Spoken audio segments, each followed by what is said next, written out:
Yang ngajar hari ini? Enggak, libur udah bagi rapot. Bagi rapot. Oh, udah Tanggal siap. udah lah. Tanggal berapa itu bagi rapot?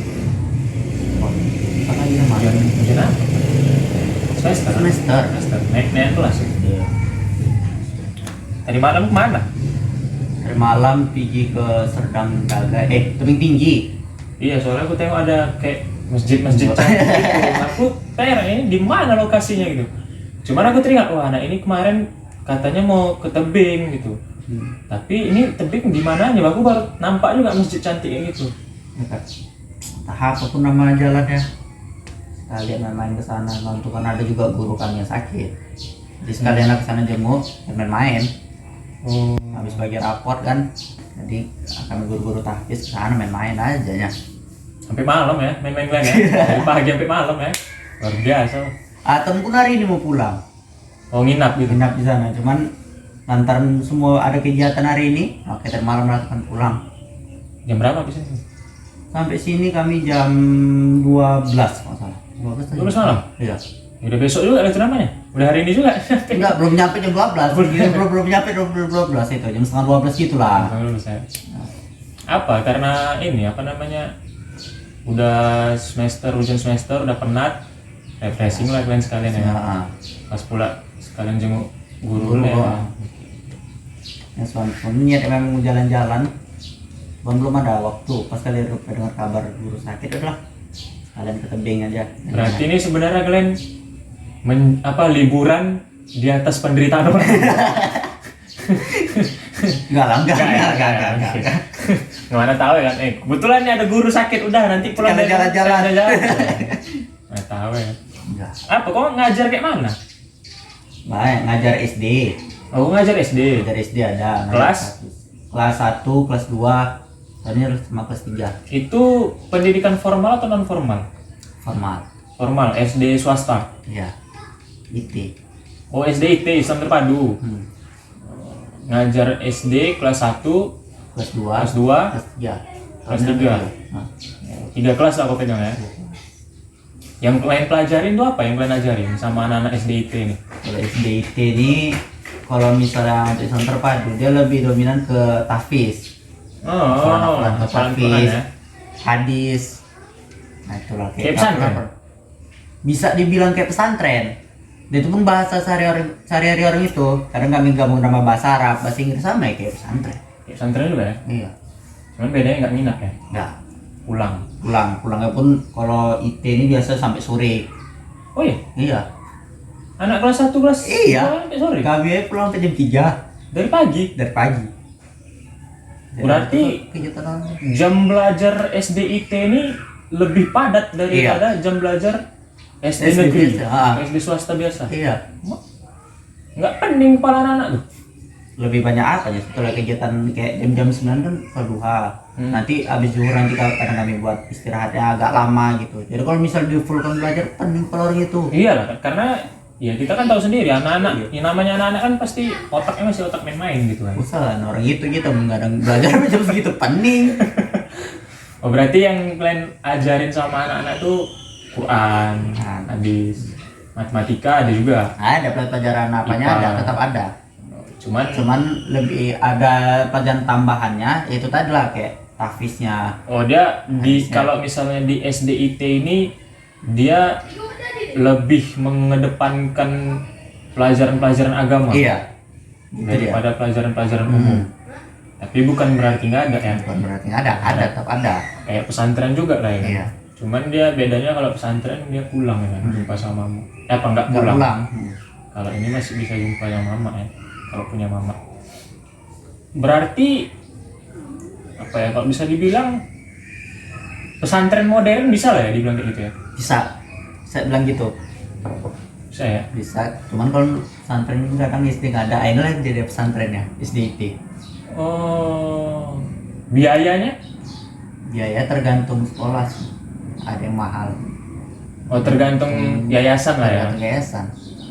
Tergantung yayasan mau kasih mahal, yang berarti ada ibaratnya kayak fasilitas-fasilitas Iya. yang luar biasa gitu ya. Fasilitas SDIT itu sama nggak kayak sekolah-sekolah umum biasanya? Kalau untuk fasilitas kayak mana ya? Kalau tempat artis ini kan sekolah masih sekolah baru. Oh, sekolah baru. Nah, ini baru masuk 3 tahun lah, baru mau kelas 3 nya kan. Jadi fasilitasnya masih fasilitasnya macam sekolah biasa. Nah, kalau misalnya di tempat yang lain, kalau yang habis tengok, kalau IT ini dia ada kayak gimana ya, lebih kadang ada AC di dalam kelas gitu. Nah, begitulah. Kadang kan tuh biayanya aja mahal IT. Oh, lebih mahal IT sebenarnya. Lebih mahal IT. Kadang mau udah sampai 200.000 ke atas nih per bulannya. Itu yang biasa. Biasa. SDIT biasa. Biasa. Belum SDIT yang luar biasa. Ya? Belum lagi yang udah terkenal. Oke. Oh, berarti lebih mahal, men. Malah. Buat IT. Apa yang membuat SDIT ini lebih mahal daripada sekolah-sekolah umum biasa? Itu tadi yang habis bilang tadi kan. Lantaran di dalam itu tadi lantaran ada tahfiznya. Oh. Tahfiz ada pelajaran unggulannya. Iya. Karena IT ini tadi pelajaran unggulannya tadi kan kayak tahfiz Agama, tadi, agama tadi. Kalau pelajaran yang lain kan, kalau sekolah-sekolah lain kan tahfiznya nggak ada. Walaupun ada paling eskul gitu. Kalau ini nggak, memang masuk jam pelajaran. Dibalik lah ibaratnya gitu ya. Yang umum ini kalau bisa eskul ya. Eskul, kalau kami nggak. Kalau itu memang dijadikan jam pelajaran. Cuman porsinya lebih sedikit. Yang agama inilah porsinya lebih. Iya. Banyak anak-anak minat sama pelajaran agama. Banyak, Ya. banyak apalagi kalau di daerah apa sana banyak tuh. Tahfiz bahkan sekolah-sekolah sekarang itu lebih berminat itu di tahfiz. Banyak sekolah luar tuh Ngapal Quran ya. pokoknya menghafal gitu. Karena tengok sekarang ini kan lagi hancur-hancurnya lah bilang untuk usia dini ya, Hancur ya. hancur. Apa alasan Hafiz bilang bahwasanya anak usia dini itu hancur? Nilai agama ya. Nilai Nah, agama. nilai agamanya itu hancur. Apa alasan Hafiz bilang bahwasanya anak zaman sekarang ini nilai agamanya itu hancur? Sebenarnya nggak hancur-hancur kali sih, cuman gimana ya? Kayak ada aplikasi aplikasi yang main joget-joget. Oke. TikTok. Nah, TikTok. Sebut aja. Kayak TikTok ini kan. Sebenarnya nggak salah sih TikTok ini, salah pengguna ya. Karena habis lihat anak-anak sekarang itu lebih paham lagi masalah joget TikTok, lagu-lagu TikTok. Mereka paham, tahu. Oh, lebih cepat hafal ya. Lebih cepat hafal karena pas lagi ngajar orang tuh lebih paham itu lagi pula. Oh, ada juga di SDIT itu yang Ada. ini ya, main-main TikTok ya. Ada. Anak muridnya ya. Ada.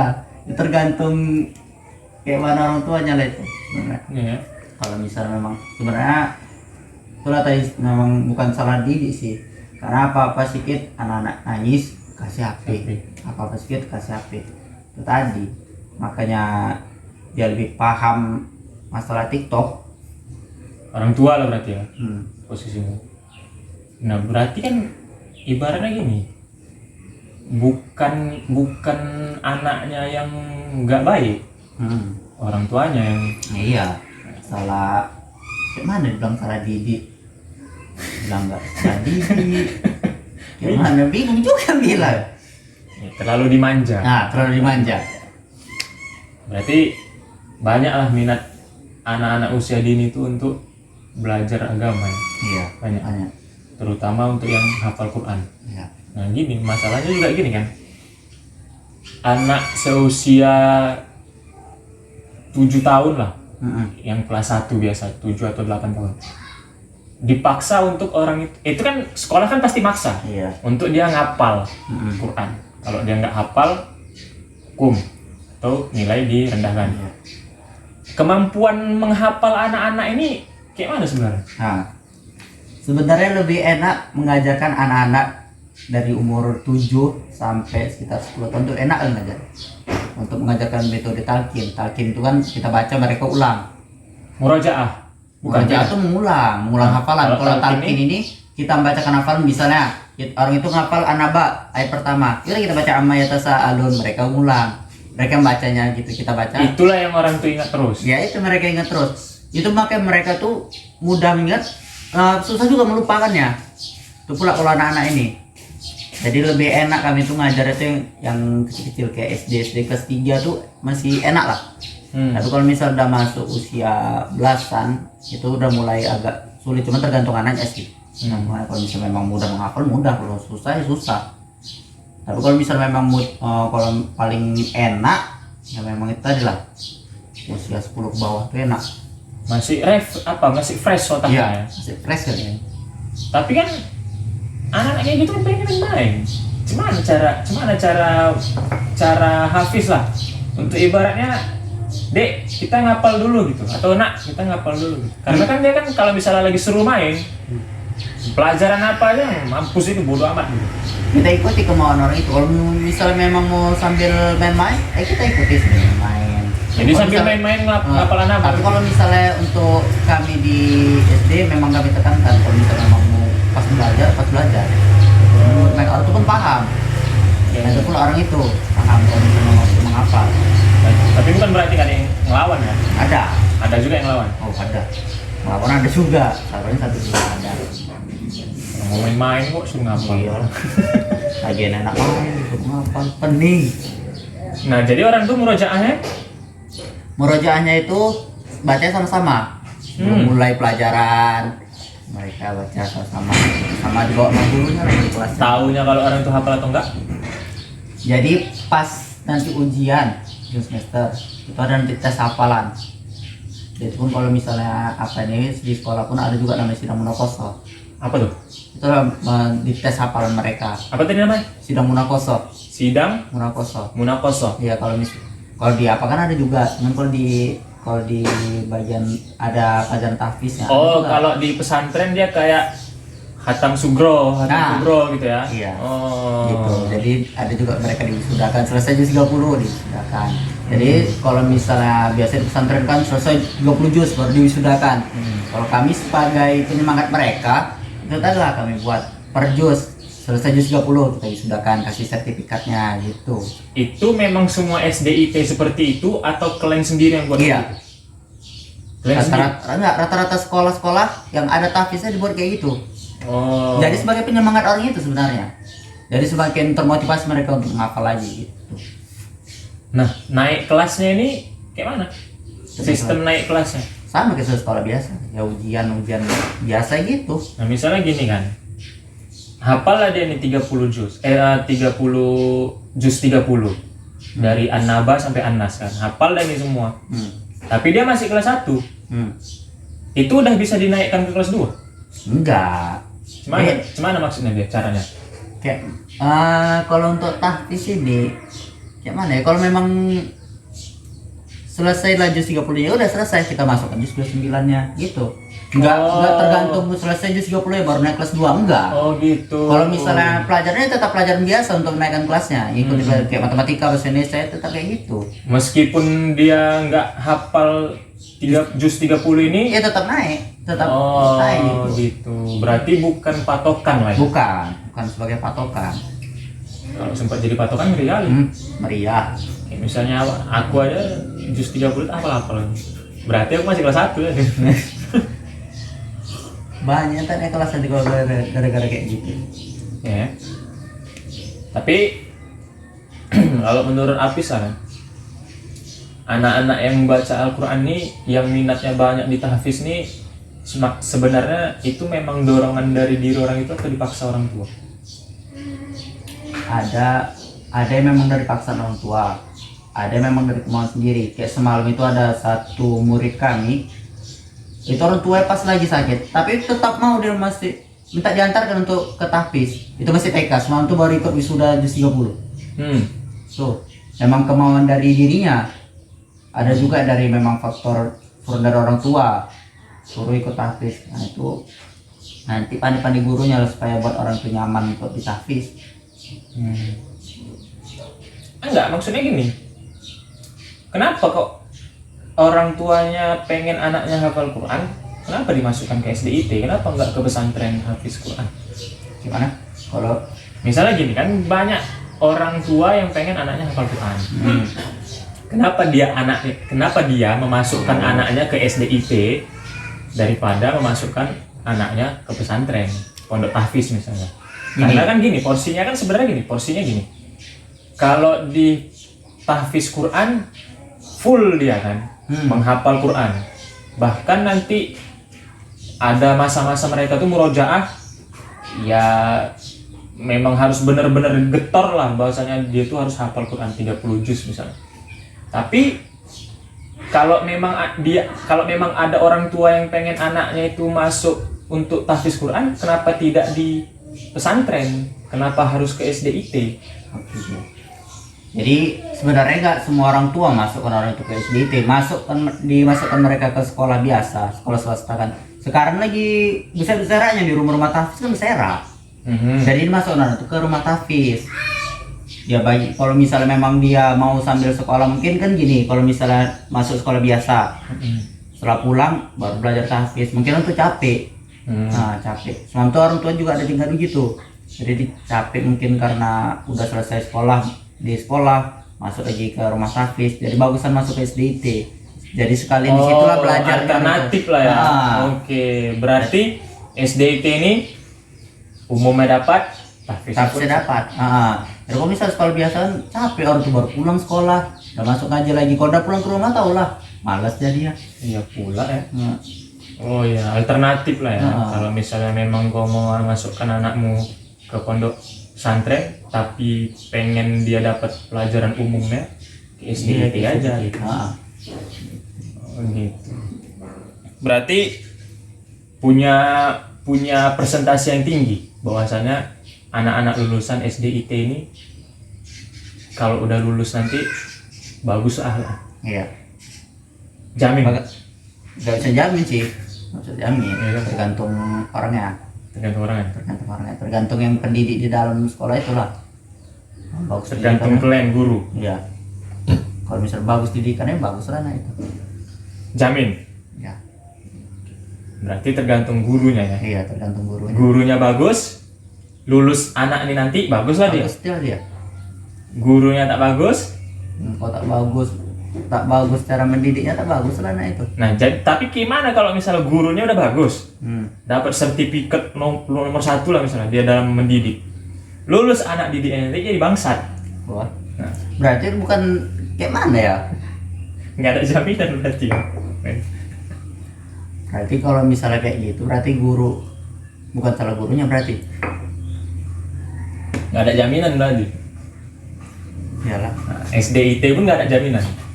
Jangankan SDIT, pesantren pun nggak ada jaminan bahwasanya anak-anak yang lulus pesantren bakal jadi hafiz ulama. Cuman itu tadi lah, memang ada target-target tertentu kan dari setiap sekolah, memang ada target-targetnya. Kalau misalnya selesai dari sini paling tidak hafal berapa. Nah kalau SDIT targetnya apa? Targetnya itu tadi bagian di bidang tahfiznya kami. Bagian bidang mengedepankan itu. Kalau misalnya SD, misalnya kayak tempat kami beberapa sekolah kan selesai dari SD ini pegangan mereka 2 juz 30, juz 29 itu. Selepas orang itu dari SDIT terserah orang itu lah. Iya. Mau lanjut, mau lupa. Iya. Gitu ya. Yang penting selama dia di SDIT itu, ya itulah target kami. Sakit juga ya. Maksudnya gini kayak memang apa namanya harus bawaan dari muridnya ini tadi kan. Kalau misalnya bagus dia bimbingan dari gurunya, mau dia untuk ngelanjut ibaratnya setelah lulus dari situ mau dia ngelanjut untuk hafalan tadi, ya memang harus dari si murid ini juga ya kan. Kalau sekitar sini, kalau yang Hafiz tengok, ada nggak anak-anak yang punya potensi bagus gitu dalam hafalan Quran? Banyak karena itu tadi harus bilang sekarang ini lagi marak-maraknya namanya tahfiz, berserak rumah tahfiz di mana-mana. Pesantren tahfiz udah berserak lah, jadi orang udah nggak sulit lagi. Kalau kayak dulu kan sulit kita cari rumah tahfiz, sulit hanya beberapa 1-2, tapi sekarang berserak di mana aja ada. Mau dia di pelosok-pelosok desa ada.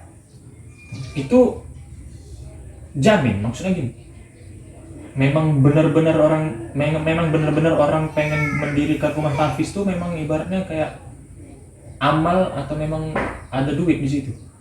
Tergantung yang bangun lah. Nah yang Hafiz tengok sekarang amal. Taunya dari mana? Karena banyak rata-rata orang itu buat rumah tahfiz nggak ada buat patokan biaya. Itu selama di beberapa tempat yang Hafiz datangi ya, nggak pernah mereka buat patokan. Kalau masuk di sini wajib bayar misalnya 100.000, kalau nggak bayar dikeluarkan. lantaran udah 3 bulan nggak bayar dikeluarkan, nggak ada kayak gitu. Ya, kalau misal bayar ya terima, kalau enggak ya udah. Gitu. Kalau misal memang tak mampu ya tinggal lapor aja sama gurunya gitu, istilahnya sama yang punya rumah tafisnya lah. Kalau misalnya nggak mampu, kalau mampu gitu tadi lah, nggak pernah ada patokan. Berarti sebenarnya gini ya, kalau misalnya aku bisa bilang bahwasanya sekarang ini rumah tahfiz atau pesantren-pesantren ini sebenarnya udah mau buat studi bahwasanya ini mau dijadikan pendidikan formal. Iya, betul ya. Nggak kayak kemarin zaman kita dulu ya, maksudnya kayak pesantren itu kan rumah ngaji mastaf ya. Iya. Itu kan cuman pendidikan non formal gitu. Nah sekarang untuk di 2020 ke depan ini, 2021 ke depan ini, bisa dibilang bahwasanya pesantren-pesantren ini mau mencoba untuk menjadi pendidikan formal. Bisa nggak dibilang gitu? Bisa ya. Bilang gitu. Karena menjamur juga ya banyak. Kualitasnya sama. Kualitas pondok-pondok pesantren atau rumah-rumah SDIT ini kualitasnya sama sekolah biasa. Sama. Bahkan yang IT ini lebih unggul di bidang agama. Cuman di situ aja. Di situ. Atau punya keunggulan lain? Kalau keunggulan lain itu tergantung ya pribadi masing-masing lah, tergantung sekolah masing-masing. Tapi kalau misalnya untuk agama lebih unggul di IT. Di IT ya. Berarti dapatlah pendidikan agama dari kecil. Dari kecil udah dididik masalah agama. Nah, berarti kalau misalnya banyaknya menjamur SDIT atau banyaknya menjamur pondok pesantren, menandakan bahwasannya anak-anak usia dini itu udah rusak. Enggak menandakan anak usia dini itu rusak. Karena gini bang, tunggu, mindsetnya gini. Diajarkan dia agama itu kan nilai moral. Diajarkan dia agama supaya nanti besar dia nggak brengsek, supaya dia nanti besar nggak bangsat. Jadi dididiklah dia dari awal belajar moral tentang agama. Nah berarti kan dengan banyaknya SD-SDIT atau pesantren-pesantren menandakan bahwasannya anak-anak zaman sekarang itu rentan jadi orang bangsat. Ya kan? Ya, bisa nggak dibilang gitu? Bisa dibilang kayak gitu. Karena itu tadi, karena harus bilang tadi kan lagi bobroknya lah ini. Nah, berarti anak-anak zaman sekarang bobrok. Iya, bisa bilang gitu. Bobroknya itu bukan karena bobrok mereka tawuran, mereka apa? Iya, masa anak kelas 1 SD tawuran. Itu tadi bukan. Ya kan mana tahu, berarti pikir orang, berarti bobroknya ini karena tawuran. Kan mana tahu pemikiran orang ke situ kan? Bukan bobrok karena itu tadi karena kurangnya akhlak masalah akhlaknya sebenarnya ini gitu. Makanya adanya itu kan memang di situ bagian akhlaknya lebih diapakan lagi gitu, dipoles lah orang itu. Cuman biarpun ibaratnya dipoles dari awal, dari benih, bukan berarti nanti setelah menjadi bisa mempertahankan kemolekan itu tadi. Maksudnya kayak kok punya bibit ini kok jaga, kan gitu kan? Iya. Bibit ini kok jaga supaya dia nanti besar buahnya ranum apa segala macam. Rupanya begitu besar jadi buah yang menghancurkan lokasi gitu, parasit dia jadi. Nggak menghapus mindset itu kan? Enggak. Tergantung si anak tergantung pribadinya lah mana. Cuman maksudnya SDIT ini membantu dari awal. Iya. Jadi istilahnya kamilah dari pupuknya dulu. Ya. Kami pupuk karena orang itu dulu, kalau misalnya pas tumbuhnya bagus. Ya, betul. Ya, betul. Cuman menurut yang habis tengok lah, 2021 ini mental anak usia dini ini kayak mana? Mental kayak mana? Ya mentalnya lah, perkembangan tumbuh kembang otaknya, pemikirannya, sifatnya, akhlaknya, apa segala macamnya, permainannya, pergaulannya, semuanya. Untuk anak usia dini ini kayak mana? Kalau untuk usia dini ini dia, kalau bagian laki-laki dulu ya, kita bahas untuk masalah laki-laki. Kalau laki-laki ini otaknya lebih rentan berimajinasi, lebih suka main-main. Jadi kalau kita tengok laki-laki ini lasak, memang maklum Memang kayak gitulah dia, memang otaknya tuh berimajinasi, suka main-main aja. Tuh, kita orang laki-laki sekarang main-main aja memang kayak gitulah. Kayak gitu. Kalau misalnya untuk berpikir, laki-laki lebih aktif. Dalam untuk berpikir. Soal tanya jawab, kalau misalnya suruh tampil ke depan, itu anak laki-laki lebih bagus. Tapi kalau misal dalam tulisan, perempuan lebih bagus. Kenapa gitu? Itu tadi memang otak laki-laki ini memang modelnya itu memang mau tampil, mau main-main. Caper. Iya, bisa kayak gitu. Karena saya kalau pas lagi ngajar, kalau pas habis lagi nanya, rata-rata tuh laki-laki aja jawab, perempuan jarang. Tapi kalau misalnya udah suruh ngerjakan soal, perempuan lebih cepat daripada laki-laki. Karena laki-laki sambil main, ke perempuan ini enggak. Iya iya. Bisa lah dibilang bahwasannya anak laki-laki itu lebih pengen diperhatiin Iya. daripada perempuan. Perempuan malu-malu. Ya perempuan malu. Kalau laki-laki ini enggak. Nggak tau malu. Kalau laki-laki, kalau perempuan malu ya. Nggak tau malu. Berarti apa namanya? Nggak ada permasalahan sebenarnya sama perkembangan pendidikan anak usia dini kan? Nggak ada permasalahan.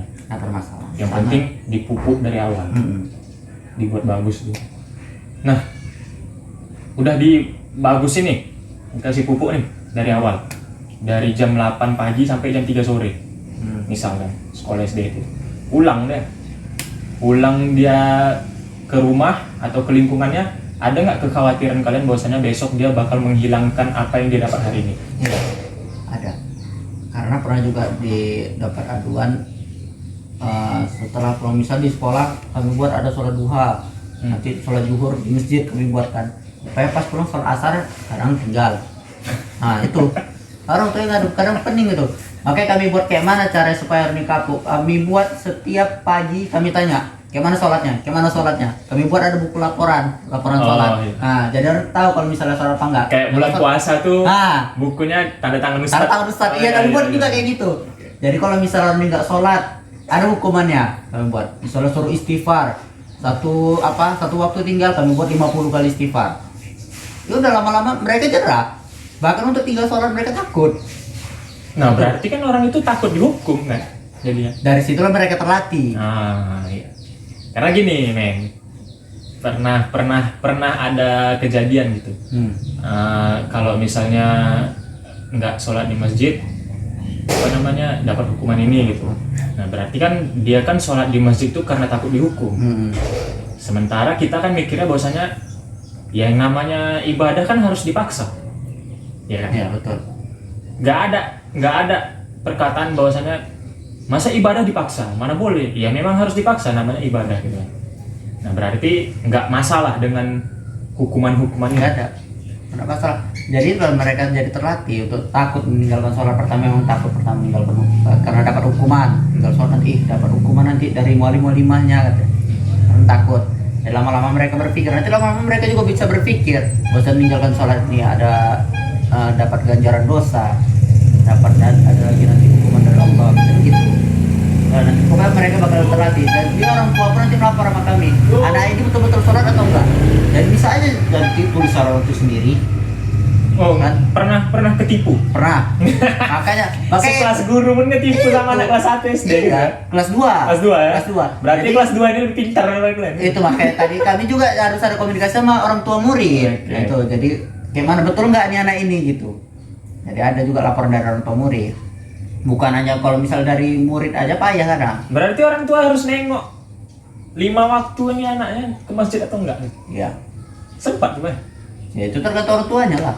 Nah jadi kalau misalnya lari, kalau misalnya gini, mak aku ke masjid, rupanya lari. Nah, tengok mamanya, oh iya jalan ke masjid gitu. Pakai baju. Rupanya entah kemana sih anaknya tadi? Ke warnet dia. Pulanglah dia, ya kan? Mak aku udah ke masjid tanda tangani kan gitu kan? Mamanya yang tanda tangani kan, tanda tangannya. Berarti kan nggak bisa ibaratnya juga kalian itu menjamin bahwasannya si anak ini tadi memang terlatih untuk jujur lah gitu. Iya. Nggak bisa juga kan? Ya nggak bisa juga. Tadi untuk melatih cara kejujuran mereka ini yang perlu kami pikirkan kayak mana caranya supaya orang bisa jujur gitu. Nggak ada kalian beli alat pendeteksi pakai chip gitu. Dari kali tawar itu kemana aja gitu. Oke. Yang namanya anak-anak kan pasti pikirannya masih pikiran main-main gitu. Beda sama orang-orang yang udah remaja. Remaja ini dia sebenarnya lagi mencari jati diri. Iya, betul. Aku ini sebenarnya mau kemana gitu. Aku ini sebenarnya pengen jadi apa. Kalau dia tengok kawannya agak berandalan, dia yang ngerasa dia nyaman di situ, situlah dia.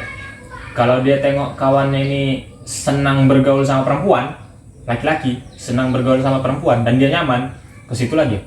Nah, berarti rusaknya moral anak-anak usia dini ini tadi setelah mereka remaja.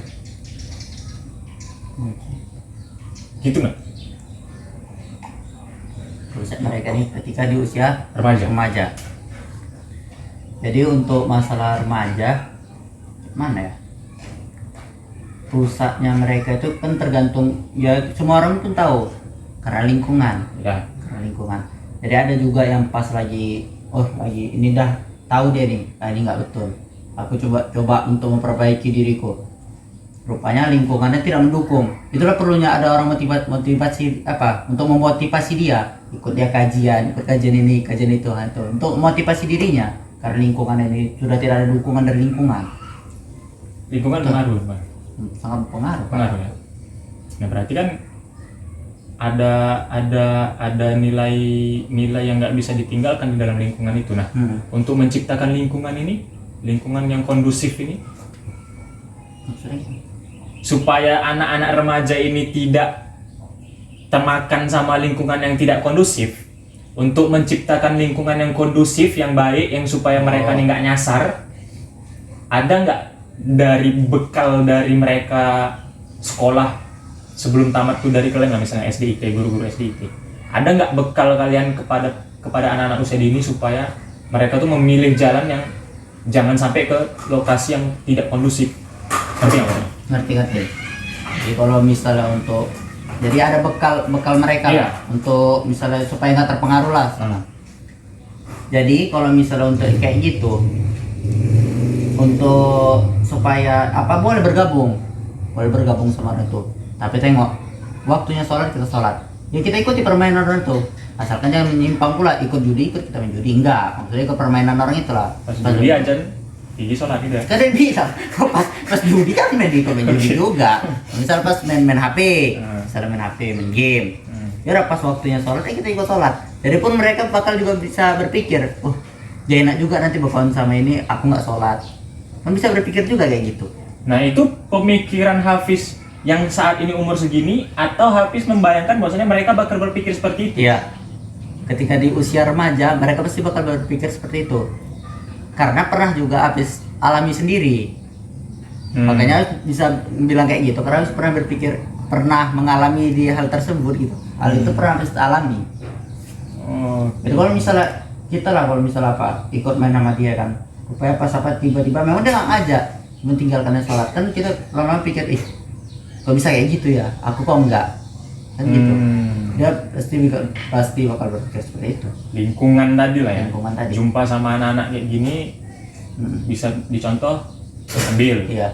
Asalkan gini, kalau misalnya ini untuk kita lah ya, untuk kita. Kalau misalnya kalau ada anak-anak seperti misalnya istilahnya lagi cari jati dirinya lah tadi, misalnya lagi nakal-nakalnya, jangan kita vonis dia, aku masa kayak gini dimarahi gitu. Nah jangan. Nah, kenapa tuh? Nah itu tadi, kalau misalnya anak-anak ini, kalau misalnya kita bilang kayak gitu, itu akan melawan diri ya, berontak. Gitu.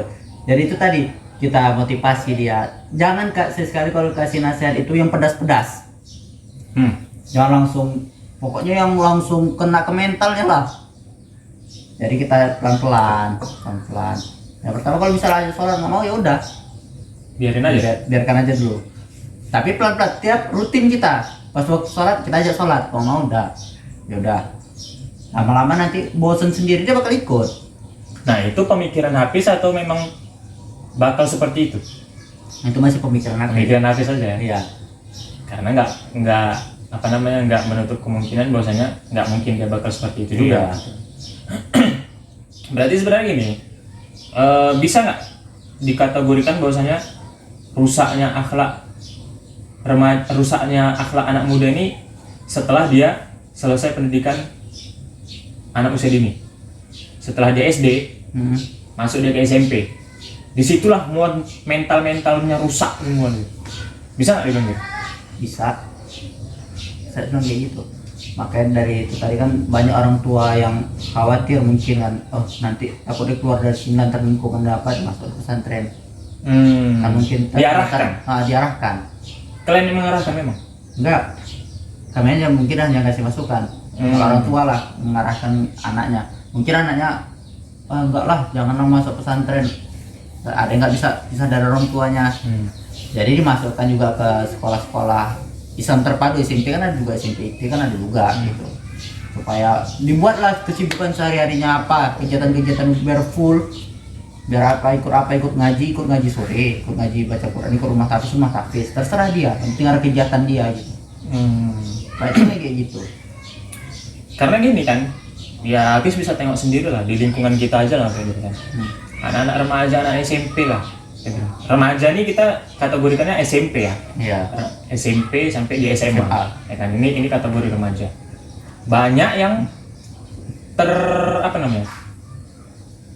terdoktrin sama gadget. Nah, dia bisa berjam-jam tuh menghabiskan waktu di gadget itu. Itu salah di sekolahnya, atau salah di lingkungannya, atau salah di dia? Sebenarnya salah di pertama lingkungannya. Di lingkungannya dulu. Lingkungan dia baru salah di dirinya. Kalau bisa dikatakan salah di sekolah, nggak mungkin guru membiarkan. Murid udah main aja HP kan nggak mungkin. Benar. Nah, jadi sebenarnya itu salah dari lingkungannya. Dari lingkungan. Nah, kalau lingkungan yang tidak memain HP, ini berarti salah dirinya. Oke. Dan salah dirinya kan. Karena kalau misalnya bawaannya main HP, pertama sebetulnya kalau misalnya itu pengaruh lingkungan. Pengaruh lingkungan. Ya kalau kita ya kalau misalnya ada game, ini ada game terbaru kan, pasti pertama kali promosikan dari kawan. Kawan, nah itu dari tadi kan, pengaruh dari lingkungan. Kawannya lah yang ibaratnya istilahnya lebih besar lagi pengaruh dari lingkungan daripada dari dirinya sendiri. Oke. Berarti kalau misalnya kita bilang anak-anak remaja ini lebih bagus nggak usah berbaur. Nggak bisa juga. Nggak bisa dibilang gitu. Nah, kalau dia berbaur, otomatis dia bakal ketemu sama lingkungan-lingkungan yang membuat dia nyaman kan. Kalau dia nyaman dengan lingkungan yang hancur nih tadi, salah juga. Itu tadi kan dia bilang itu kayak mana ya? Bingung kan? Gimana? Memang harus apa namanya? Ya aku kan sebagai pendidik, sebagai guru kan, pendidik. Apa memang lingkungan ini harus ditiadakan atau biarkan dia bereksplor? Cuman kalau misalnya dia nanti hancur nih anak, tindakan yang harus pertama kali dilakukan tuh apa? Contohnya gini aja, simpel aja. Contohkan di aku misalnya, SMP, aku tengok ada orang-orang merokok, tes lah. Ya, kalau misalnya aku nggak bergaul sama orang ini, aku kuper, nggak tahu dunia luar. Tapi aku bergaul sama orang ini, aku imbasnya rokok gitu. Tapi aku bisa dapat wawasan luas. Kalau misalnya aku nggak bergaul, ya aku cuman sebatas dari hamparan perak ke terjun aja lah. Nah, sebenarnya yang harus dimatikan ini lingkungannya, atau biarkan dia bereksplor sama lingkungannya. Nanti kalau misalnya dia udah hancur atau mau menuju kehancuran, baru ditarik. Gimana sebenarnya? Dua-duanya nggak bisa kita hancurkan, nggak bisa kita tiadakan. Nggak mungkin kita biarkan gimana kita hancurkan kalau misalnya nggak usah bergaul. Nggak bisa, kita memang makhluk apa kan? Memang makhluk sosial ya. Sosial. Nah, cuman itu tadi kalau dia bergaul, kalau dia bergaul takutnya hancur pula. Karena yang namanya, terutama laki-laki ya, laki-laki ini kan dia senang sama sesuatu yang bebas. Aku nggak mau diatur, aku nggak mau disuruh-suruh, nggak mau diperintah. Nah, dia jumpa sama temen yang mungkin orang tuanya model tak peduli, senang dia kayak gitu. Nah, dampaknya kan berarti kan nanti ke diri dia kan, dia bakal ngikut si anak ini tadi. Nah, kalian lah sebagai pendidik, sebagai pengajar, gimana caranya kalian supaya untuk anak ini nggak mengikut pola hidupnya si anak yang pola hidup lingkungan yang hancur ini tadi gitu? Nasihat lah, Sehat ya? nasihat. Karena nggak bisa jauh juga kita bilang dibiarkan apa, ya mesti nasihat. Terutama pertama kali apa, orang tua. Dari orang tua. Orang tua kalau misal dari, mungkin kalau misalnya orang tua yang beritahu anak ini bakal apalah membangkang, karena rata-rata mungkin kayak gitu. Mungkin gurunya bisa, ya udah tinggal orang tua murid aja. Nggak orang tua itu melapor sama gurunya, ya udah tinggal lapor sama guru, biar guru yang menasihatinya. Itu kok, karena kalau harus tengok rata-rata anak-anak sekarang ini kalau misalnya orang tuanya yang dihilangkan agak membangkang. Lebih bagus dia sama guru.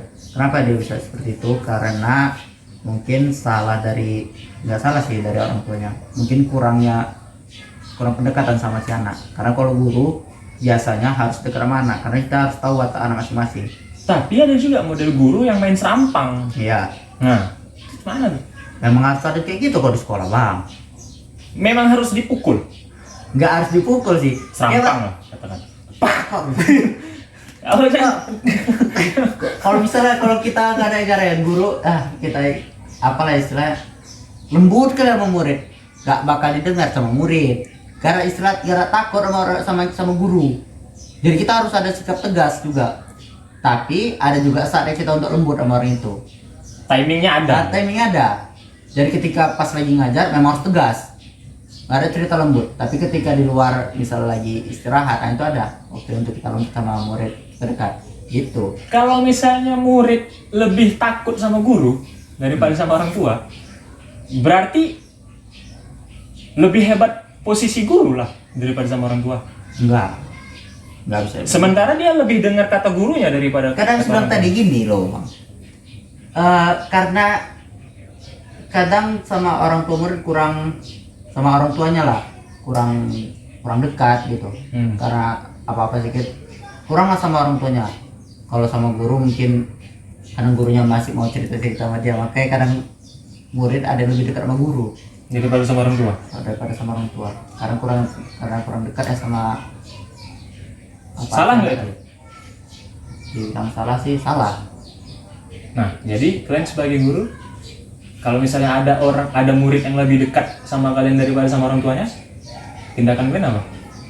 Kami kan pertama kan biarkan dekat sama kami, kalau dekat sama kami. Ada juga nasihat kami ngasih nasihat gitu. Karena ada orang tua murid nanti ngadu sama kami.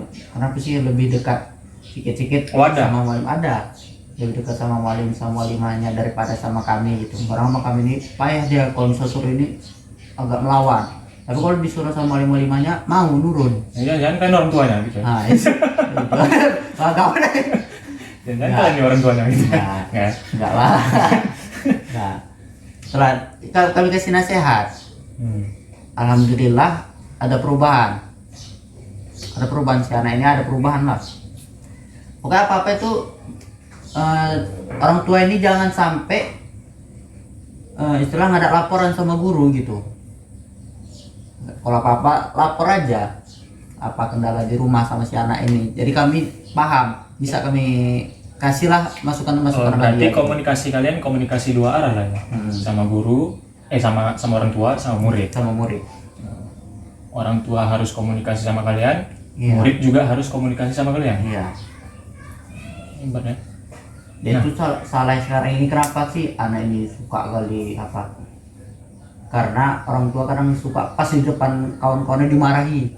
Iya. Itu juga malu sih malu itu kadang buat dia keras hatinya. Iya. Bangkang dia itu tadi. Iya, dia ngerasa bahwasanya aku udah besar, kenapa harus aku dimarahin di depan kawan aku gitu ya.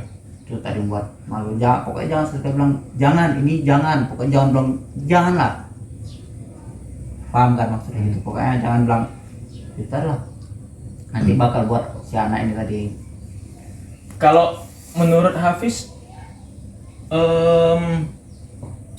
gadget ini berpengaruh besar juga nggak sama yang namanya akhlak anak?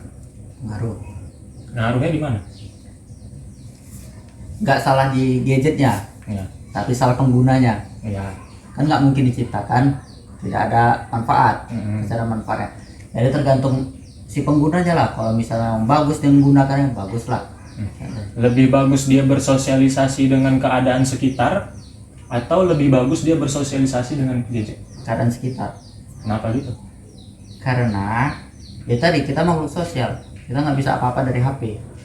Nah, Lebih bagus. di handphone juga kita bersosialisasi. Iya, lebih bagus di lingkungan sekitar. Nah, lingkungan sekitarnya nih, misalnya macam kayak gitu gini kan. Dia punya lingkungan sekitar yang buruk. Mabuk di situ, kawan-kawan dia merokok, beganja, begelek apa segala macam.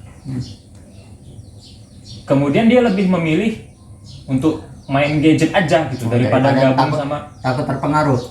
iya bisa dibilang kayak gitu lah. Iya, Nah, iya. sebenarnya lebih bagus yang mana?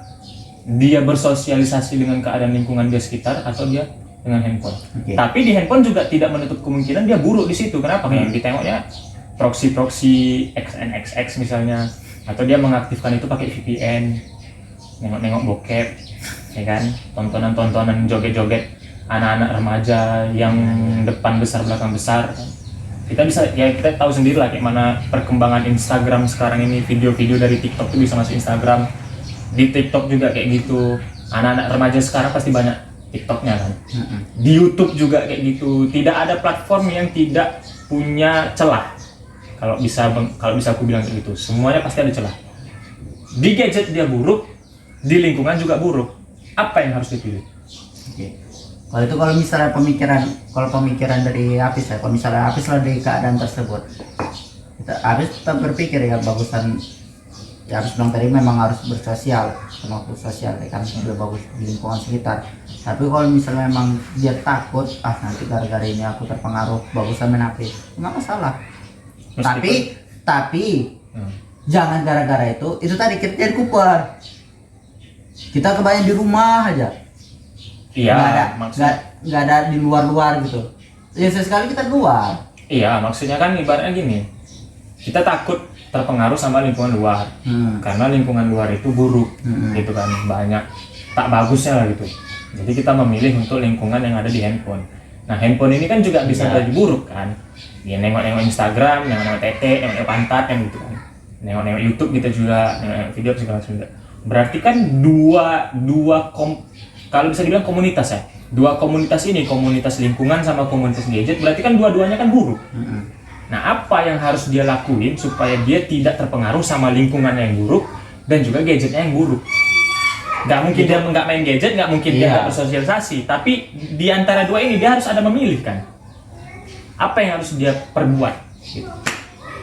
Memilih untuk meninggalkan ini dan kemudian membiarkan ini, atau membiarkan ini untuk tidak memilih ini. Dua-duanya buruk nih.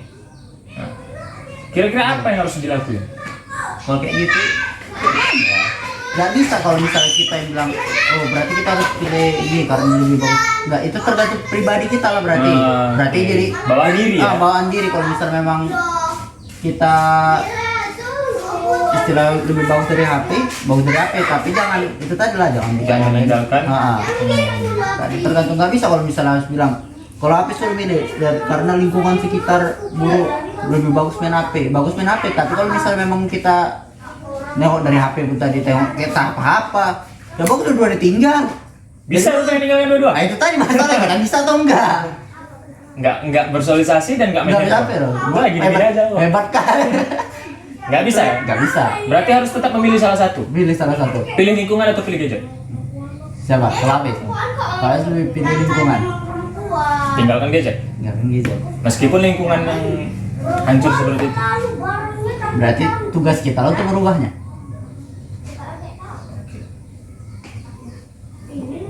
Berarti harus dipilih gadget dengan sosial. Lebih memilih sosial daripada gadget. Kalau sosialnya buruk, kita punya kemampuan untuk merubahnya. Kalau nggak punya kemampuan, Gadget. Kalau nggak punya kemampuan untuk merubah sosial, lebih bagus pilih gadget daripada bersosial. Cuman ada juga nanti yang bilang kayak gini, Mati kok nanti kami yang angkat, bukan Iya. HP kau. Itu makanya sebenarnya lebih pilih mana, gadget atau bersosial? Makanya harus pilih sosial. Karena pasti bakal ada kata-kata seperti itu. Kalau kita pikirkan iya juga. Kan nggak mungkin siapa yang antar nanti kan gitu. Iya. Ya. Apapun butuh lingkungan sekitar juga kita. Butuh. Ada saatnya kita butuh lingkungan sekitar. Meskipun dengan orang-orang yang bejat seperti Iya. itu. Pasti bakal ada. Dan sebenarnya pun di lingkungan itu nggak semua orang bejat. Iya. Ya pandai-pandai kita lah, milih teman kan gitu. Masih ini nggak, Fis? Masih sering dengar sama yang namanya pemuda-pemuda hijrah nggak? Masih ada sampai sekarang? Masih ada. Mana lebih marak pemuda hijrah yang saat ini dengan yang saat kemarin? Tahun-tahun 2017, 18, 19, 20. Iya, 17, 18, 19 Iya. Itu kan di tahun 2017, 2018, 2019 itu kan puncak-puncaknya Iya, pemuda tinggi hijrah kan? banget. Tinggi-tingginya. Nah, kita pernah juga buat konten di tahun 2020 pemuda hijrah. Iya. Lebih marak saat ini 2021 atau yang lalu-lalu? Atau sama aja? Sama aja. Sama. Sama aja. Maraknya sama. Cuman sekarang ada peningkatan sedikit. Sedikit, cuman Lebih meningkat yang di sekarang, 2021 ini. Iya. Meningkat. Iya lalu meningkat sekarang. Kalau tahun-tahun 2019, 2018 atau 2020 itu kan kalau misalnya abang pribadi ya, abang bisa bilang bahwasannya mereka ini hijrah karena ada sesuatu. Contoh kayak misalnya pilpres, Ya. didukung sama ulama, didukung sama ibaratnya kayak ustadz-ustadz yang gaul, jadi orang tuh mau berhijrah. Nah kalau 2021 ini mereka tuh mau hijrahnya itu karena apa? Karena kalau misalnya tanya Apis tuh bukan Apis yang ikut hijrah. Enggak, maksudnya yang habis lihat gitu, yang habis lihat dari sosial media misalnya, dari Instagram, dari keseharian habis dengan teman-teman habis. Karena gini, kalau menurut Apis ya, karena saat ini kita tengok banyak ustadz muda. Oh, Jadi termotivasi orang itu dari situ. yang jadi ustadz juga. Ini jadi ustadz, ikut juga lah jadi ustadz. Enggak. Memang itu tadi memang ada ustadz memang mungkin kena dia. Nah, bisa kayak misalnya ustadz Anan Ataki. Nah, itu kan pandai dia bawa hati anak-anak remaja. Itu mungkin dari situ. Jadi dia terkait artinya ikut kajian ini lah, ikut komunitasin lah itu tadi. Berarti masih dengan kategori tinggi anak-anak hijrah sekarang ini. Iya. Nah, menurut Hafiz, hijrahnya itu memang hijrah yang benar nggak? Maksudnya kayak aku hijrah memang mau pengen memperdalam agama, atau hijrah yang ya karena kawan aku Karena ikut-ikut ya. hijrah, aku juga lah gitu. Karena ada komunitas ini gitu. Komunitas ini besar. Nah, misalnya komunitas Free for Valentine Palestine misalnya. Ya ditengoknya di situ ada gerakan-gerakan minta sumbangan Palestina pakai bendera-bendera Palestina, itu kan komunitas. Iya, iya. Seru nih kayaknya, apa ikut lah. Jadi dia ikut hijrah juga di situ. Atau memang dari dorongan dia memang pengen hijrah lah. Yang habis tengok tuh kayak mana? Dari dorongan dirinya. Nah, setengah itu memang dari dorongan dirinya. Dari mana habis bisa tahu? Karena tapi nggak tahu, nggak semua ya, nggak bisa habis jamin semuanya itu karena dirinya. Cuman habis tengok kebanyakan memang dari dirinya. Apa yang mendorong mereka tuh untuk hijrah? Pengen hijrah. Pengen hijrah. Tadi memang ada motivasi tertentu bang. Hmm. Ada motivasi kalau misalnya ikut pokoknya bisa ada satu kata-kata itu karena Nana itu dari HP dengar ceramah itu ya juga ya gitu. Oh ini pas kali nih kena di aku gitu. Tadi makanya dia ikut, oh iyalah memang saat itu aku berubah. Jadi memang pas lagi kena aja. Kalau pas lagi naik imannya naik, Kayak awak lah ya. awalnya turun. Oke. Jadi gini lah, hijrahnya anak-anak remaja nih sekarang nih pas nggak menurut Apis waktunya? Waktunya gimana? Memang saatnya mereka untuk hijrah. Iya, pas waktunya untuk saat ini memang Remaja-remaja remaja-remaja harus sekarang ini hijrah. memang harus hijrah. Nah, Karena memang itu tadi lantar memang lagi hancur-hancurnya memang pas kali ada mereka untuk saat ini pokoknya memang harus hijrah. iya kenapa? Kita tengok lah untuk lingkungan Hmm. kita lagi lagi saat ini lagi hancur-hancur, kurangnya akhlak, moral mereka kurang. Jadi adanya hijrah ini, komunitas-komunitas hijrah ini, mereka terbantu. Saat itu Gimana? apa tadi kan jadi lupa. Tapi gini, ada juga komunitas-komunitas hijrah yang dia label, kayak misalnya ada pengutipan uang kas di situ, ada kayak pemberi bantuan apa segala macam, tapi dananya ke pendiri komunitas gitu. Nah itu sebenarnya kesalahan dari orang yang ikut komunitas itu, atau memang komunitas itu harus seperti itu, ada pengutipan dia gitu. Kalau itu memang tergantung pada pendiri komunitas. Kalau misalnya memang kita harus kutip uang kas, uangnya nanti kita salur ke sana, itu terserah, itu memang tergantung pribadi komunitas masing-masing lah, pendirinya bagaimana.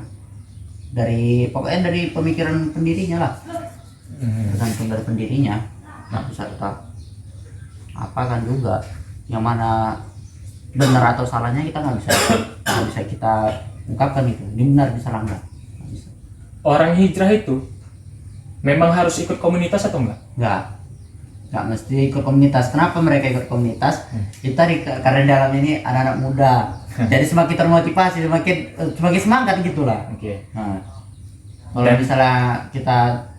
misalnya kita belajar sendiri, memang nggak masalah, bisa. Cuma kan istilahnya kalau lebih enak kan antara ada kawan di dalamnya gitu. Ada kawan atau ada yang dilihat? Itu tergantung lah. Ada kawan atau ada yang dilihat. Cuman gini Bang, kalau misalnya remaja ini, kalau misalnya karena ada yang dilihat, nggak bisa kita salahkan. Karena Hafiz pernah juga belajar sama Konapis, Konapis pakar apa lah, paham psikolog lah. Untuk remaja usia belasan, dia misalnya ada yang sukain sama lawan jenis, itu biasa. Karena memang otak cintanya itu lebih besar di depan. Manusiawi, yang biasa itu. Tapi kalau misalnya udah ketika umur 20 ke atas, itu bukan berarti cintanya hilang, enggak. Sama, cuma lebih besar dia ketika di umur belasan.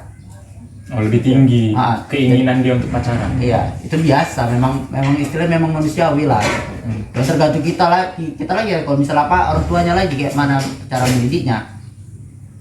Nah kalau memang dia punya mindset bahwasannya saat ini dia punya keinginan yang besar untuk pacaran, sementara dia hijrah, dan di saat hijrah dia dengar bahwasannya ada ayat wala taqrabu zina, itu kayak mana? Gimana? Misalnya kan dia kan punya keinginan yang besar untuk berpacaran di umur belasan tadi, kayak yang habis bilang tadi sekolah tadi. Tapi pas waktu dia hijrah itu dia dengar ayat wala taqrabu zina, ya kan? Atau yang berkaitan dengan itulah. Jadi dia kayak berpikir, ya kan aku masih mau pacaran, tapi aku hijrah. Itulah, gini. Kalau misalnya apa kan, orang itu nggak pacaran mungkin, cuman istilah saling suka, Kagum. itu tadi, saling kagum. Kalau misalnya untuk pacaran mungkin masih ada rasa takut, mungkin bisa jadi mereka pacaran diam-diam, bisa jadi. Kita nggak bisa. Oh, ketika hijrah dia mau tutur mantap, ya mungkin lagi turun-turunnya, ya kayak kita tadi lah. Gimana lagi naik atau turun kayak kita tadi, mungkin kayak gitu pas lagi turunnya mungkin. Jadi lagi turunnya mau cantik kan kawan hijrah ya. Iya, bisa lah nih. Bisa jadi kayak gitu. Itu disalahkan nggak? Kalau itu salah. Disalahkan. Tapi itu manusiawi. Kalau bisa dia hanya mengagumi, kan dari bilang bagaimana cara kita untuk mengatasi hal tersebut gitu loh. Oke. Berarti itu salah meskipun itu manusiawi. Iya. Karena ada saat memang betul, walaupun manusiawi, karena ada saat juga salah. Oke. Bukan betul semua. berarti dengan keadaan yang seperti itu, untuk dia tidak masuk lagi ke komunitas itu jalannya tepat nggak? Gimana? Misalnya di dalam satu komunitas hijrah itu ada yang suka, misalnya supaya dia tidak salah dalam menyikapi kemanusiawiannya dia keluar dari komunitas hijrah itu. Supaya dia nanti kalau misalnya aku tengok kawannya aja. Betul nggak? kalau misalnya memang dia sanggup untuk mempertahankan apanya keimanannya nggak masalah. Masalah ya? Nggak masalah. Tapi kalau misalnya turun pula gara-gara itu lebih parah pula lagi takut itu takutnya. Kalau misalnya yang bisa mempertahankan nggak masalah.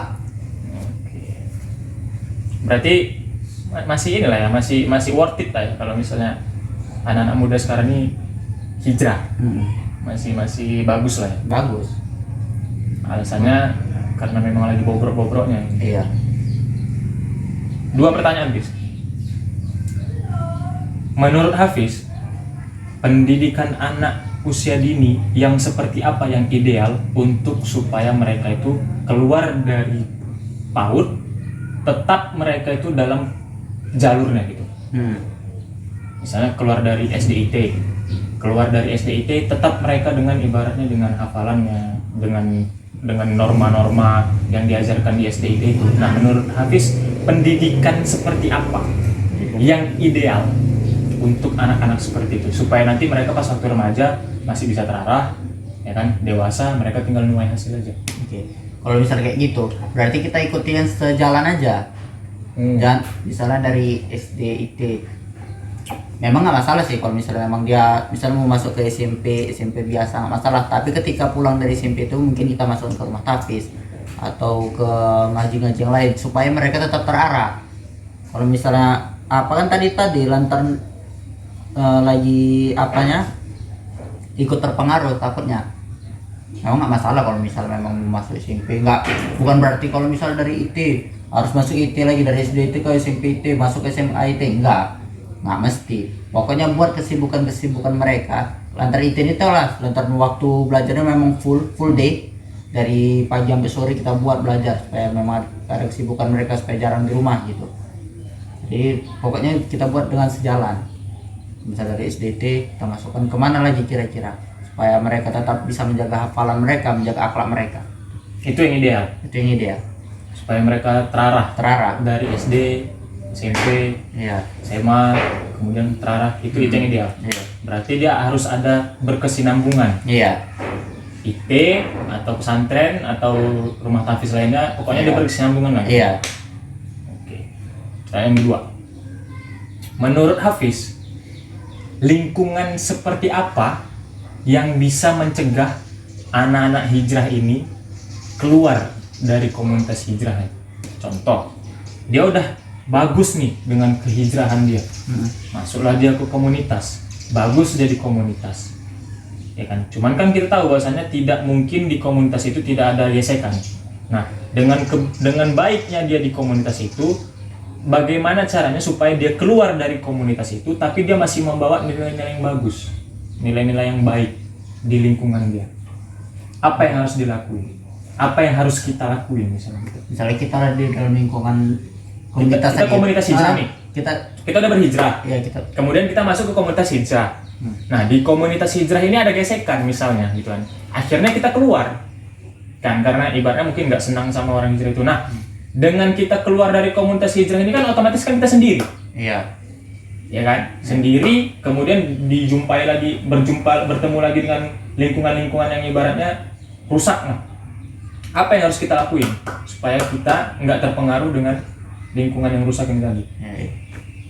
Yang harus kita lakukan itu pertama memang harus jaga apa kita lah, keimanan kita. Misal memang jangan sampai terpengaruh. Kalau bisa mereka yang terpengaruh sama kita. Caranya tadi kita ikuti apa memang kemauan itu, main futsal sama non futsal. Tergantung cara dakwah kita masing-masing. Apalagi kalau misal sekarang lagi zaman-zamannya main TikTok, bisa juga kita gunakan dakwah kita melalui aplikasi TikTok. Nah, gitu tergantung bagaimana metode kita cara untuk menyampaikan apa yang telah kita dapatkan dari komunitas ini. Setelah keluar, apa bekal kita supaya juga tidak terpengaruh sama lingkungan itu. Gitu. Berarti pandai-pandai bawa diri. Iya, pandai-pandai bawa diri lah. Nah, yang namanya lingkungan ini sebenarnya bisa dibilang 50% lingkungan, 50% dalam diri kita. Iya. Kita ini mau berat kemana? Ke lingkungan kah atau ke diri kita?